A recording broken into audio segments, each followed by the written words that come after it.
Hey guys, welcome back to the latest episode of the Growing Your Dental Practice podcast. I am your host, Mike Heffernan from Patient Boost. In today's episode, I'm joined by Dr Mike Heffernan, specialist in prosthodontics, Harley Street practice owner, and co-founder of Dr Heff's Remarkable Mints. Welcome to the show, Mike. Thanks for joining me today. How are you? I'm very good. I'm very impressed. That was a mouthful to get all of that out there. Well done. Honestly, the same prosthodontics, we just discussed that earlier. I was like, it should be fine. I should be used to this now, but it's just a very long word, isn't it? It is. And, you know, when people come in and they say, what's a prosthodontist? And you've got to kind of try and explain it. And it takes a little bit of time just to kind of say what it is as well. Yeah. But no, Mike, it's great to have you on. We had our first chat a couple of weeks ago. And I think I remember saying to you then, I wish I'd recorded that chat because it was a fantastic chat. But we've got to do it all again today, so it's right. Actually brilliant. Obviously, at least this time we can share it with the wider world. So before we go any sort of talk about your background, before we talk about your practices and Dr. Heff's mints, tell me more about you and your background, and guess how you got into dentistry. Yeah, I mean, my family are immigrant Irish family. They came over in the late 60s, early 70s. My parents started a bakery in Weybridge in Surrey. So we grew up actually in a bakery, which was a wonderful place. I've got 4 brothers, so there's 5 boys in our family, and we were all recruited into the bakery at different times. And it was a great place to grow up. I mean, it was like having a nursery with bread and great smells and everything else, right? Rather than most nurseries. Yeah, fantastic. So was there just like lots of cake? Like it was? And actually I think that's probably one of the reasons why I ended up in dentistry, because I mean, people always they say, oh, the dentist was to blame for my rotten teeth, but I was definitely to blame for my rotten teeth. I mean, we had so much sugar. We had access 24/7.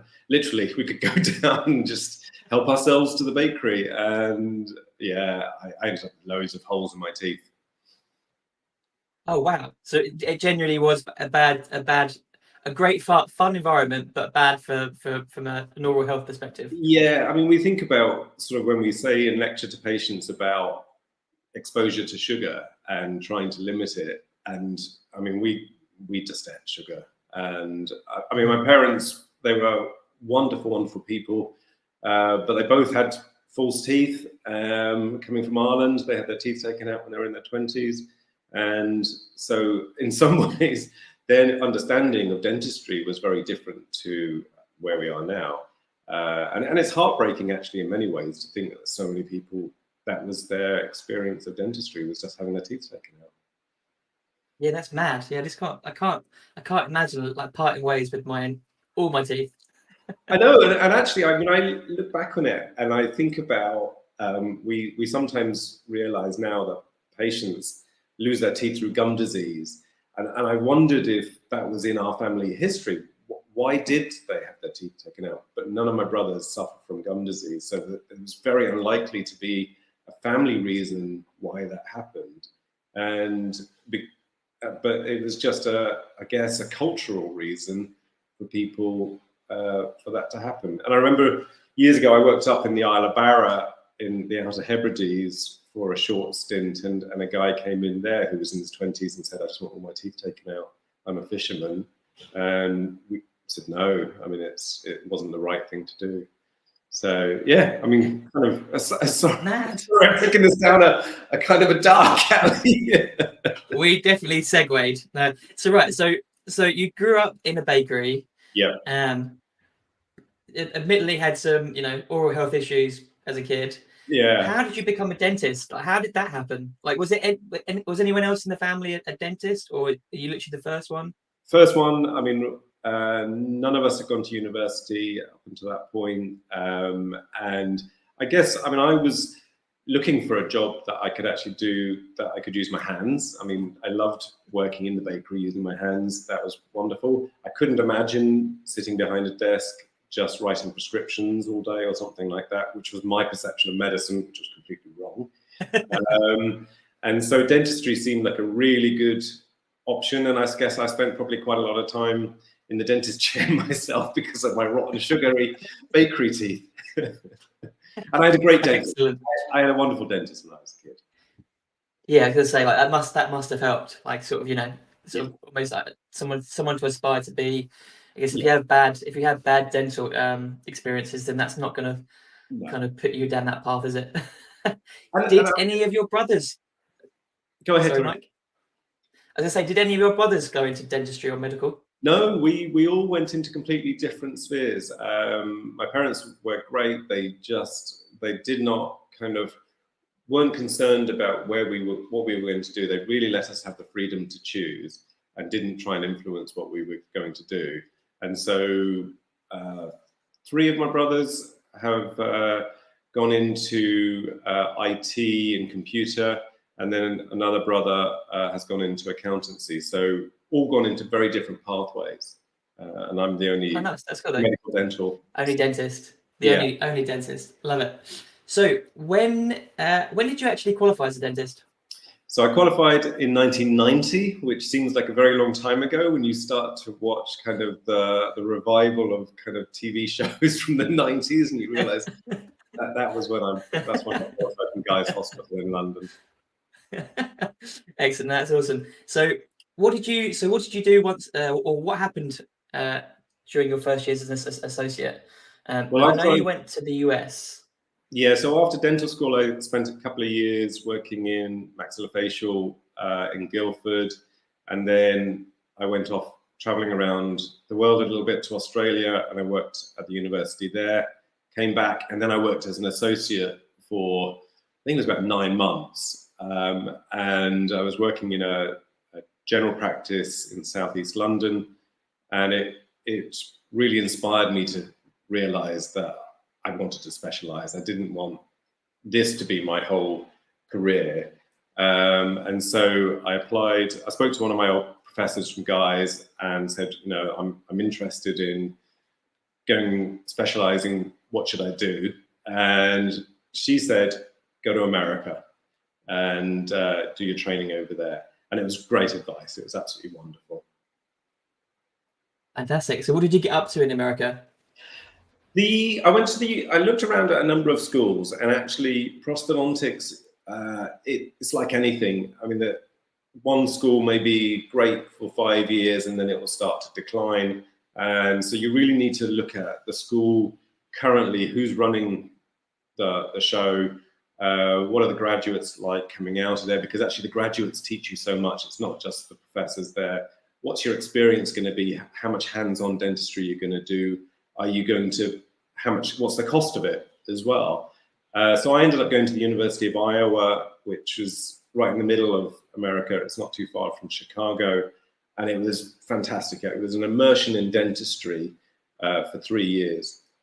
I absolutely loved it. And I met my wife there as well. So that was kind of an extra bonus. I didn't realize that was Oh, amazing. Is she American or is she British? Yeah. So she's American, she's a poet, so completely different end of the scale in terms of kind of academic knowledge. She's creative, yeah. Compared to, I guess, the scientific academic that I would probably put myself in. Oh, fantastic, that's awesome. So a couple of questions there then is, so what did you learn as an associate in general? And then what did you learn from being in the US, sort of get about sort of running a business or sort of patient care, that kind of thing? So an associate in general in the UK before I went to the US, I learned that when you go in to look at a surgery to say, I'm going to spend the next X years of my life in this surgery, make sure you like the surgery. Because one of the main reasons I wanted to go to the US was I had tied myself into a 3-year contract in a practice, and it had a tiny little window about that big in the far corner of the surgery, way up. And every day I would go in there and it was like going into a cell. And the only great thing that I had done was that I had said that I was thinking about going to specialize in the US. And so I had a provisor in my contract to say that if I got a place, I could break the contract in 3 years. So it was an extra incentive to get out. So I think as an associate going into a practice, definitely look at the room you're going to be in, the surgery, who you're going to be working with, and the materials and the choices, and the list, obviously the list. What are the patients like? What's the local demographic? Because these are the people that you're going to spend so much of your time with in your career. So you really want to hone that in. And what are the other people like within the practice? Absolutely, that's some great advice.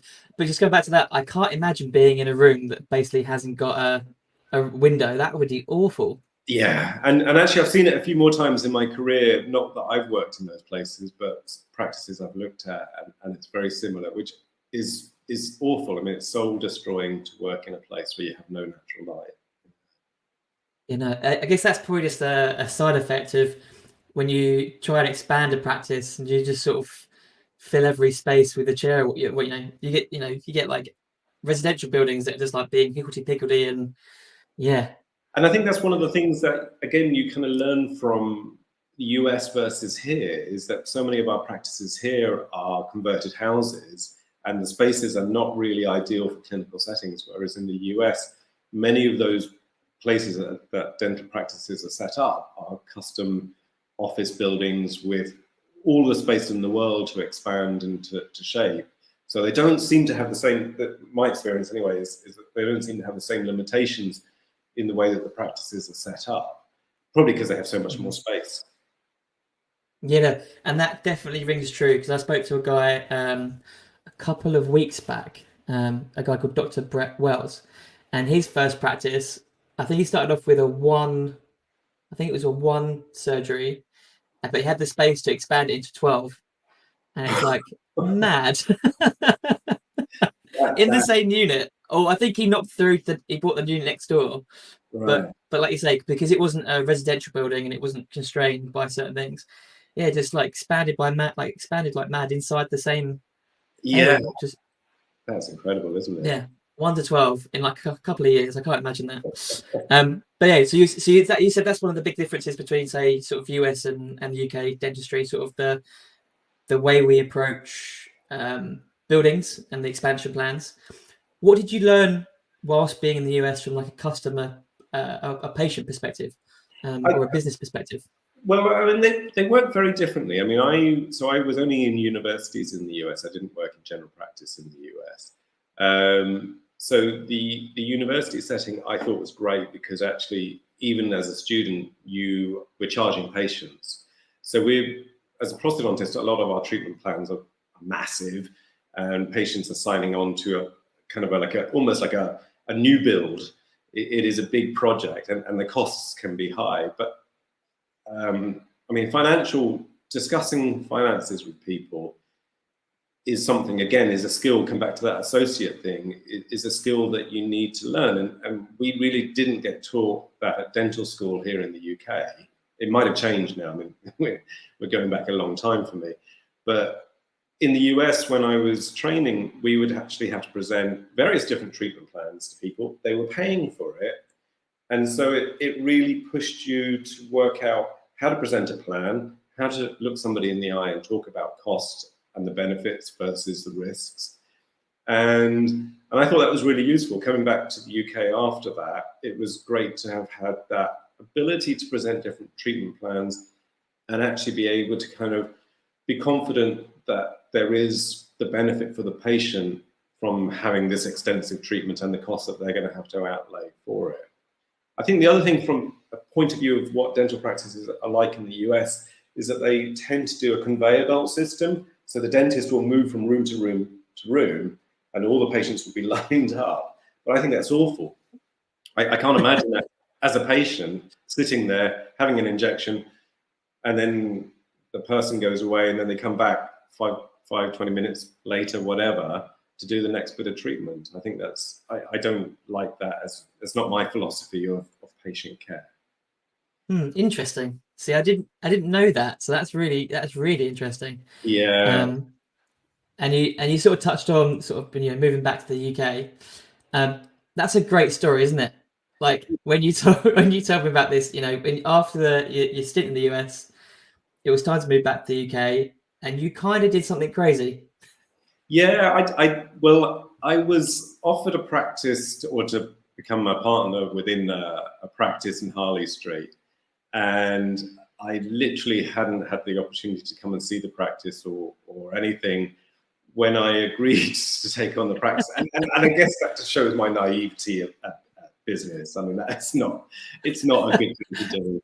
And the guys that ran the practice, who were the other partners, were really wonderful in so many ways, because they guaranteed the loan for me to come in and buy into the practice, which I would never have had the opportunity to take that loan out without their guarantee. So it was really decent of them to bring me in, particularly as they didn't know me either. So I was gonna say, like, that's not only is it like you're from your side, like, I'm gonna go straight from the US back to the UK. I'm gonna buy a share in a practice. I've never been to the practice. I've never met the people working in the practice. The people bringing you in had never met you. So how did that happen? Like, who did you know? Well, I knew one of the Okay. partners there. He Okay. from, it was a US based.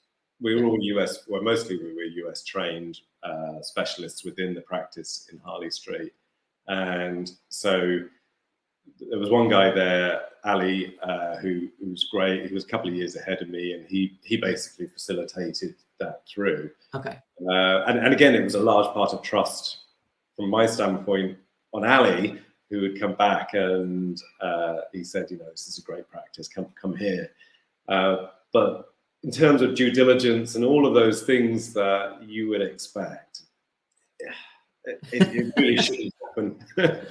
At the time, did you realize it was kind of not a dodgy situation, but did you realize how like risky it was at the time, or were you just excited to get involved? I think if there was two things, I mean, like the idea of coming back and working in Harley Street was an absolute dream. I mean, it was massive, and it was what I always wanted to do. So that was one. It was an established practice. It had kind of all the things that you would kind of expect of a Harley Street practice, including a guy standing on the door in full military outfit who would kind of open the door and welcome people in. So it was very historic and nostalgic kind of practice, and great place in so many ways. It was Florence Nightingale's old hospital. So, Oh, wow. you know, everything there was what you would expect of a Harley Street practice, really. So I guess I got taken up in that whole thing of it, really. Excellent. And what do you wish you'd known before buying that share in that practice? Like, what before becoming a practice owner or a part practice owner? What do you wish you'd known? I was thinking about that one because you sent the question through, and I was thinking, gosh, what would I say for that? And I think what I wish I had, if I could look back at my younger self and say, look, this is what you should look for, is if you have an array of different people who you're sharing the practice with, who have influence within the practice, you really want to all be on the same song sheet in terms of what you want to get out of that practice. So if I was coming back, I was young in the kind of beginning parts of my career, and some of the other people were going towards their end of their career, so they didn't want to necessarily invest in the practice and changing it and moving it on. And the practice was the practice, and you had a lot of egos, people who had a very set idea of it. So you probably either want to have your own say and your own complete influence and autonomy, or you want to make sure that everybody has got the same direction. And I guess this is where businesses have a plan, have a philosophy. That's so important with any business. There's the builders. Yeah. Excellent. The builders are out. Perfect. Well, hopefully I can do some editing where that noise is removed, so we're all good. Okay. So how long were you a part of that practice, and then what made you kind of exit and put your share up for sale?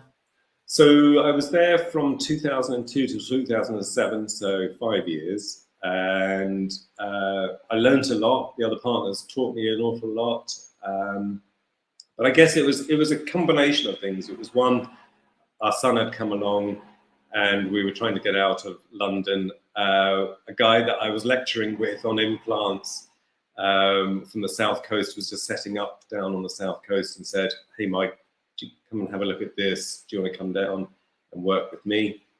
And I found in some ways the London thing to be quite challenging, just because we had a young family and the partners were all kind of pulling in different directions. So it seemed to me like a great idea at the time to get out of London, and it was. It was, I think, great for our kids growing up in the countryside.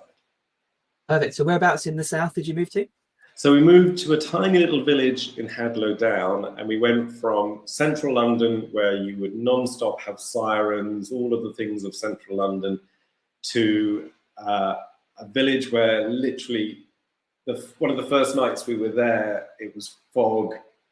All the lights went out in the house. I went out like Scooby-Doo with a torch. I don't know why I went outside. I was terrified. There was no noise. It was so quiet, and you just kind of waited for somebody to jump out at you.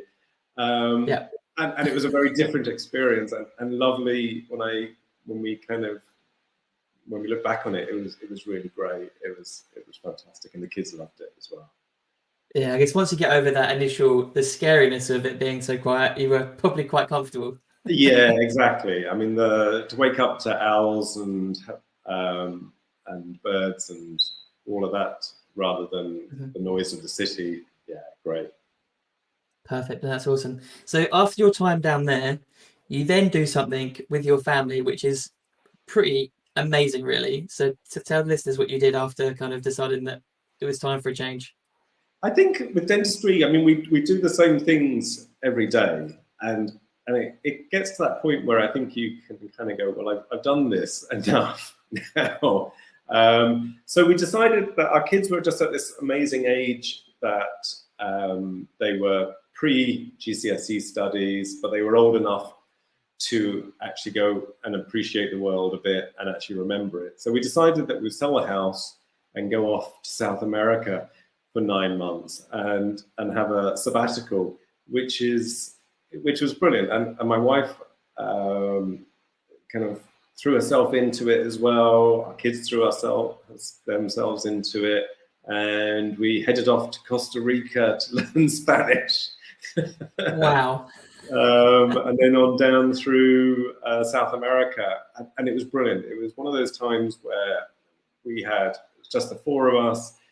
We had good times, we had challenging times, and we got plenty of photos and everything else to remember it by. It was brilliant. It sounds fantastic. So 9 months in sort of South America. Yeah, amazing. And it was just proper backpacking. We weren't kind of going from hotel to hotel. It was traveling around on buses and cars and everything else, just coping with various different scenarios. And I think it's such a useful thing to do, because we've been very, very, very fortunate. We've grown up in the Southeast bubble, and to have an opportunity for the kids to kind of sometimes have a look and see what else is out there, and to learn some other language and to try and get by in various scenarios, I think is a great thing to do. Yeah, fantastic. So how good is your Spanish? It's rubbish. I can get by in the front of a taxi talking about football. That's where you need to be. You need to be able to kind of just have enough to get through this. Fantastic. It's really pretty poor, sadly. Yeah. How about the kids? Are they quite good at Spanish, or? They're better than I am, that's for sure. And my daughter particularly, she's quite musical, and I think that there's a gift of, if you can hear things, I think you can. And I think music and languages, to me, seems to go together, because she was way better than the rest of us, and she's definitely a better musician than the rest of us as well. Brilliant. So when did you get back from your big trip? So we got back in late 2018. So again, almost kind of very fortunate timing, considering what was happening in the world after that. It was great. We got back. I think, gosh, we had been tempted to stay. We loved Argentina, and we really considered kind of sticking there for a few years, actually. But we came back because of various commitments back here. And with the pandemic and everything else, being in the UK was very good. I think our opportunity, if we had been traveling and backpacking, it would have been very hard throughout. Yeah, that would have been a very different experience if you'd been out there and Yeah. it had kicked off. I guess you would have probably quite quickly come back. I think so, yeah. There. But even then, sort of like seeing that people were having struggles to get back, especially from South America, I think we were lucky we got back when we did. Yeah, no, that's good. Yeah, good timing. So obviously you had to come back for commitments. What did you go back and find an associate job, or did you buy another practice without viewing it? Like, what was the plan there? Well, I did. Yeah, so I came back and. Oh no, you did. You didn't buy another practice, did you? Well, I was looking at another practice, and I was looking at another practice. I was looking up at a practice back up in Harley Street, and it was interesting because this was just pre-pandemic, and there was this wonderful person I know who was selling their practice, and I looked at it long and hard, and for some unknown reason, I just said no, and which was really, really fortunate, because if I had taken on that commitment at that time, then the pandemic hit, you would have had all of the overheads without any income, because as we know, dentistry stopped for quite a long time. It would have been just terrifying, really. And I kind of commend anybody who ran a practice at that time. It must have been pretty heartbreaking to watch hard work kind of suddenly pausing for a long time. Perfect. So you didn't go down that route, but you did become an associate, go down the associate route or the specialist route? Well, I kind of went half-half, actually. When I came back after COVID finished, I went back to working as an associate, but I also started renting a room back up in central London, Harley Street. And it was, I guess I kind of, the trouble is when you run a practice, you know that there are a lot of things that are great about running a practice. You have the autonomy to kind of know how you want it to flow. You know what you want the patient journey to be like. And so that is a great thing to have. Whereas as an associate, you lose some of that autonomy, but you have many other benefits. You don't have as many headaches, and you're not worried about the practice falling around your ears or the financial burden of it. So I rented a room back in town, and I was working as an associate still on the South Coast. I was traveling back up to London again, and actually my heart just wasn't in it. And so I spent probably about 9 months back up in London, and actually in the end I called it a day, because it just wasn't really what I wanted to be doing with my life. And commuting is quite hard, and renting a room is kind of somewhere in between what you really want to be doing as well. So I stayed as an associate on the South Coast in specialist practice. How long was your commute from the South Coast up to London? So normally, typically about an hour or so by train, and then I would jump on a bike at Charing Cross and then cycle to Harley Street, which is because I hate going on the underground. And on a bike in London, you know you're going to get to your destination on time, whereas when you're relying on public transport, it's always a bit more hit and miss. Maybe you know you're going to get on one time, but maybe not in one piece. Yeah, there is a certain. Yeah, I don't think I would ever. I don't think I've ever ridden a bike in London. Just not even like a Boris bike. Just not. Yeah, there's two things to learn about cycling in London. One is a Boris bike. You've got to think of the brakes way before you need to pull on them, because they just don't work for about. It's like stopping a tanker. It really takes a while. And the other thing is, if you're on a bike in London, you really just got to be looking around every sort of direction. And actually, other cyclists are often the worst. And because I guess everybody's got on a sort of an adrenaline kick because they're cycling in London, and so they'll pull up in front of you, they'll slam the brakes on in front of you. So yeah, you've got to be very aware. Oh, well, rather you than me, but I guess those days are over now, so that's all good. So we've kind of covered your, and you're still a practicing dentist, aren't you? You're still Yeah. practicing right now, perfect. But then you took a route that I was not expecting, and you started a company called Dr Heff's Mints. Tell me about that. What is Dr Heff's Mints?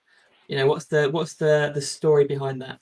So kind of there's half and half. I mean, at the same time as doing my dentistry, the Dr. Heff's has been happening as well.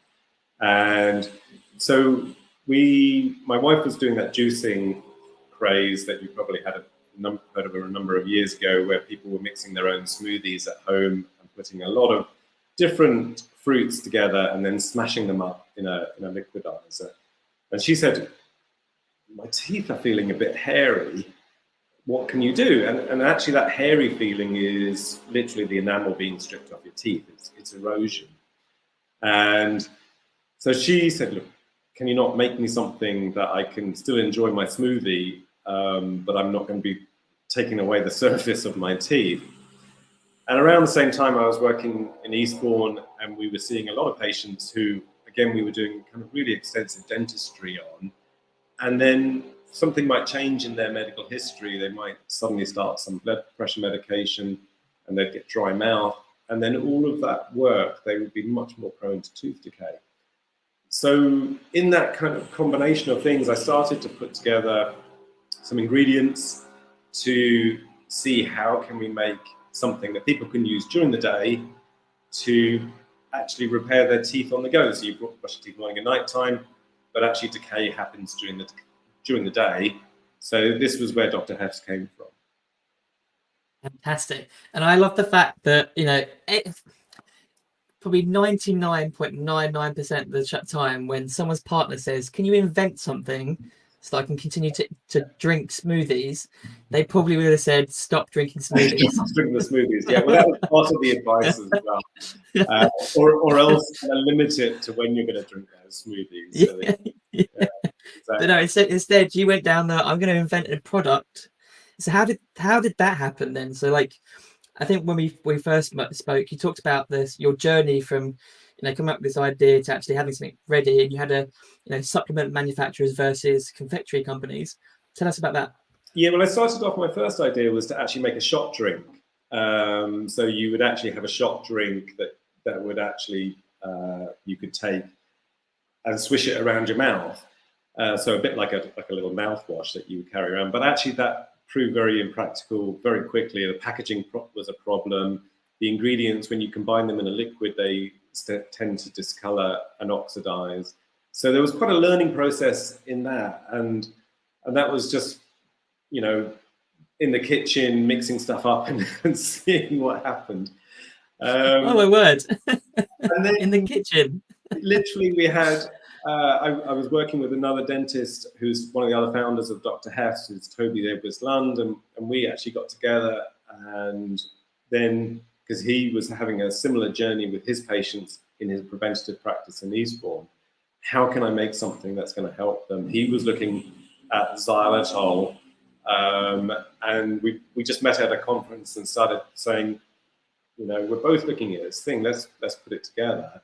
And then the idea, I guess, came, we were seeing patients coming in with extra strong mints because they were smokers, and they're extra strong mints, there's loads of sugar in it. And then it was like, we should make this into a mint.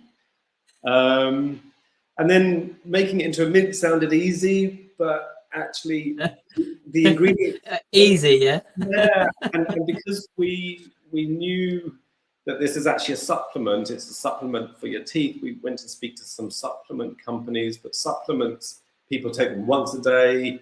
They don't care so much if they taste horrible. And I think supplement companies don't have a thought of this has to taste good.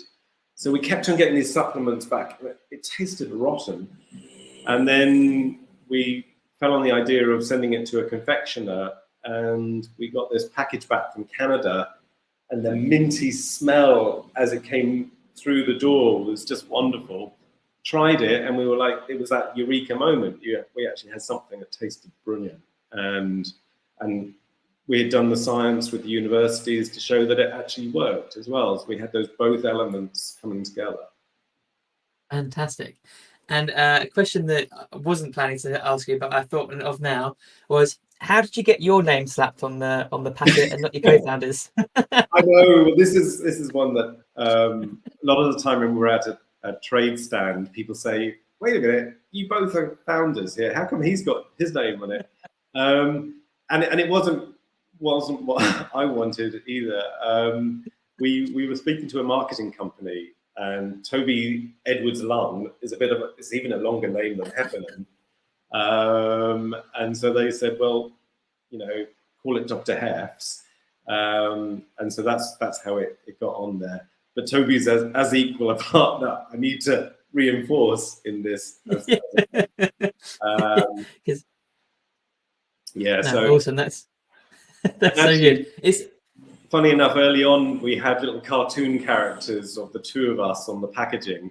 So you had kind of because Toby's very different to me. He's got a beard, and then I've got short hair. And so we had these little cartoon characters of the two of us on the packaging. So it's a bit like, yeah, just kind of added that extra element of personality to it. Nice, but they're not on there anymore. No, these were on in the States, and but we've slightly changed our packaging over recent years. So we lost the Toby and Mike characters on it. Excellent. So at what point did you then start running your second practice?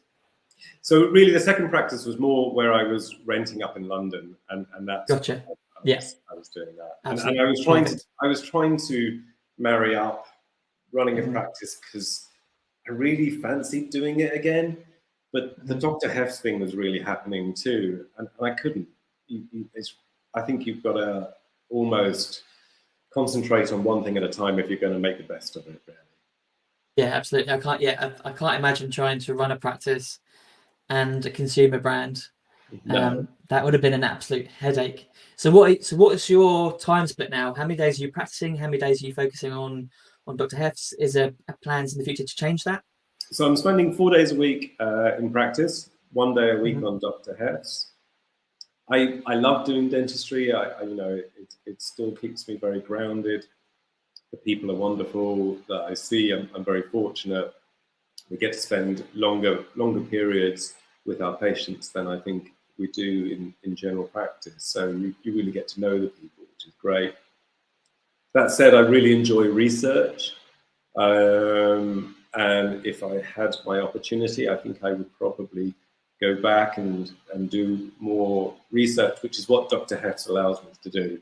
Because as we come out with new products, we have to do a lot of research behind them. And I think if I had the opportunity, I would probably step back more and more from clinical dentistry and do more and more on Dr. Heff's. But it's a matter of marrying up all of those other things in life, really, isn't it? Trying to grow a business takes a long time, and I don't think we really perceived when we really set off in 2016 with the Dr. Heff's journey that it would take quite so long for it to become better known to people, really. That's something I can definitely relate to. It always takes longer than you think. Yeah, absolutely. always. And obviously now we've kind of come through the pandemic. You can't describe, it's not just growing a business anymore and working. You've got to balance your family life, you've got to balance your social life, you've got to go on holiday again. I don't know how we did it before. I know, and actually I think you realize that throughout all of this, that actually having that time with your family is more important than almost anything else. And I've been listening to a lot more podcasts as well. So excellent, perfect. Which have all told me that I need to spend more time actually doing the important things in life beyond just some of the sort of more things that you think are important, I guess. Absolutely, perfect. So you mentioned that you are coming up with new products for Dr. Heff's. What's next for Dr. Heff's beyond just the mints? So we're looking at a number of different products, both from the standpoint of bringing it wider with different flavors. So we've done some taste testing, which typically involves a number of jars in the kitchen and seeing which one empties the quickest as the kids go through them. Love that. So we've got some different flavors coming out, and then we've also been looking at some pretty novel mouthwashes as well, and other sort of along the lines of dental products that we want to get into, including some that are looking at the microbiome, which is one of our areas that we are very passionate about, trying to preserve the good bacteria in your mouth, and maybe get rid of the bad bacteria, but in a way that's not detrimental to our overall both oral and kind of general health. And so we're working with some universities looking at that, both in the UK and potentially further afield as well. All of the stuff that we want to do is all kind of research based, and that's what I say. I love that side of it. Enjoy that, yeah. No, that's perfect, and you can tell that you seem very passionate when you talk about Dr. Heff's and stuff. So that's a good sign. Yeah. What have you learned? What have you learned? Say running a business like Dr. Heff's versus running a practice. What are some big differences? I guess with something like practice, you're in one place, and having your good word being spread locally is the important thing. So the way you treat your patients, that patient journey in the practice, having a really good experience with people as they come in the door, and maybe making that a unique dental experience so people come back.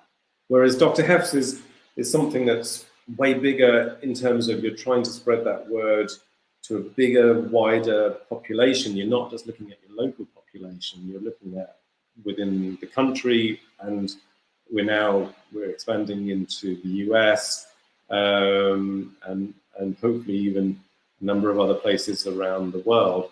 And so the message is different. It's bigger, I guess, but maybe it's not as personal. Mm-hmm. No, that's really cool.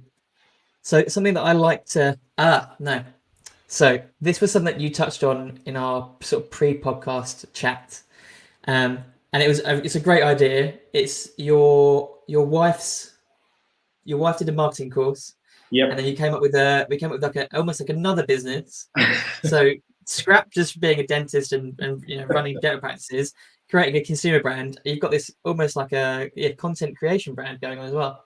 Yeah, so my wife did throughout that first pandemic. She's a writer, she's a poet, so I mean she loves words, and so she did a content marketing course at Central St. Martin's online, and then she's been doing our content for Dr. Heff's over the last couple of years, and the information that we're putting out on Dr. Heff's is all researched and it's got a lot of background to it, and actually it was really nice. We've had a number of dental practices from the US, Ireland, UK asking if they could use some of that content themselves in their social media posts, which we've said yes to, as long as they kind of acknowledge the Dr. Heff's brand.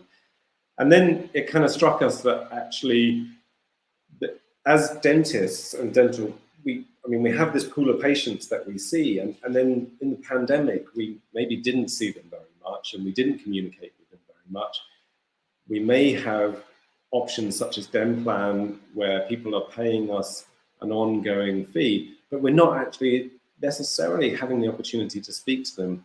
So we thought, well, this is an opportunity to actually create that same content that we're doing anyway and sending it out as a newsletter via the dental practice. And this is our latest opportunity is for practices to actually communicate with their own general public through their software, and they would send out a newsletter to their patients with all this information about oral health, general health, tips, and including an opportunity for them to also promote their practice as part of that as well. So that's our latest thing, which is practice content, to get a little plug in.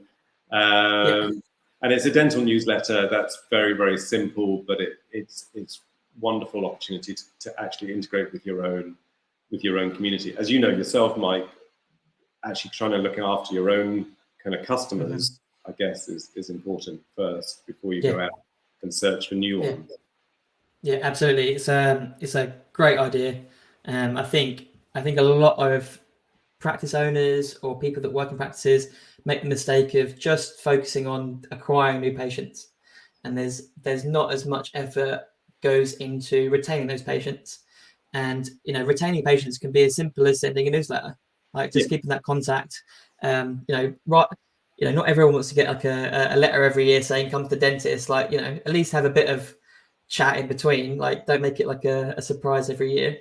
But no, and I think a newsletter is in essence a simple idea, and sending a newsletter is easy. Coming up with the content is the bit that I think stops everyone from doing it, because they're like, well, what do I write? I'm not a writer. I don't know how to write, that kind of thing. Whereas you guys make it easy by saying, here's the content. All you have to do is add it to your MailChimp or whatever, and then press send, and it's done, isn't it? Yeah, and nothing to worry about. You're quite right. I mean, that's always been the thing. I mean, even in the practice that we work in at the moment, the first newsletter, people are enthusiastic. They get together, they write their little bit, and then it goes out. The next one, people are going, oh, do I have to do that? By the time you get to the third one, it's then you're passing it off to somebody else who doesn't necessarily either have the know-how or the knowledge base within the practice to actually put something out there that's going to be good for patients. Yeah, no, that's fantastic, Mike. So good luck with that. How is it working with your wife? Because that's always an interesting one. Personal? No, okay, we can gloss over that. It's really good. I mean, she has all of the skill sets that I don't have. So she makes all of the writing side of it very easy, and I come out with all of the kind of the research stuff that is not suitable for kind of general ears, and she makes it so that it's actually available, I guess, and so people can understand it and want to engage with it. Fantastic. So you bring out all the nerdy stuff, and she makes it like readable for the everyday user. Yeah, and I guess I get asked the questions every day in practice. People might ask, why should I use a mouthwash, or why shouldn't I use a mouthwash? What do you think of these water picks? So it's all those kind of questions that you get asked every day that actually you can then start to hone in and go, well, what's the answer here? And even it's interesting. We at work there the other day, somebody was asking about having a tooth taken out. They had an abscess, they had heart disease. What should you do? And that knowledge base is changing all the time. But it's something that actually I think would be kind of a nice short piece in the newsletter to stimulate patients to come back to the dentist. If you've got heart disease, you need to get your mouth healthy. So those little things are, again, reasons why patients might be sitting there at home going, right, I need to go back and get that recall. I need to see that hygienist. All of those good things. Love it. Great idea.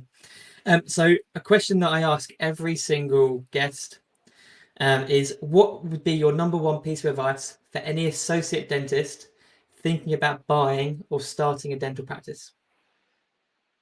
I think from my experience, it's if you're joining with somebody else, and I hear this all the time from friends and colleagues who have done it, if you're thinking about starting a practice with other people, make sure you, one, know them really well, that you, two, have goals of what you want to get out of it and when you want to get out of it. So I think that would be my number one tip. Or go for it yourself, because if you go for it yourself, then it's your baby, you're making the big decisions, and I think in many ways it's easier to make the big decisions if it's your baby, really. So I think either go in with just one or two people that have a very similar mindset, or go for it yourself. Perfect. And obviously view the practice before you buy it. Yeah. Actually, another one which I hadn't thought of is I'm on the South Coast, and if you're on the coast, you're losing half of your demographic. So possibly move inland a little bit. I was thinking this the other day. I got a client. They're on a lake, and I was like, "Yeah, you're literally losing half the possible unless you're like in a cove or on like an estuary or whatever. But if Yeah. if you're literally on the coast, you are literally halving your possible That's patients, right. and It's like interesting, nearly isn't it? mental. Yeah. Yeah, mad. But great observation.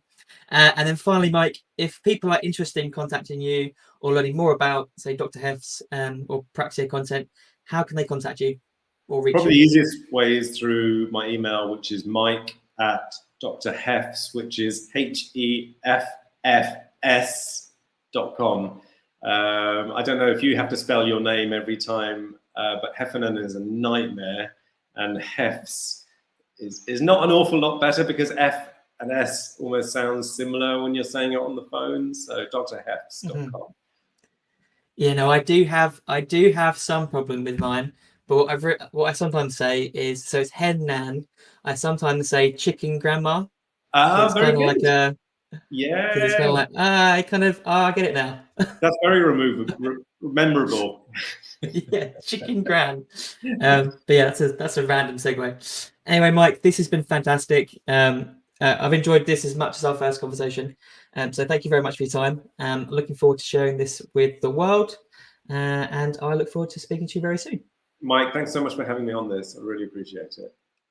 Brilliant. Cheers, Mike. Good luck with everything. Yeah.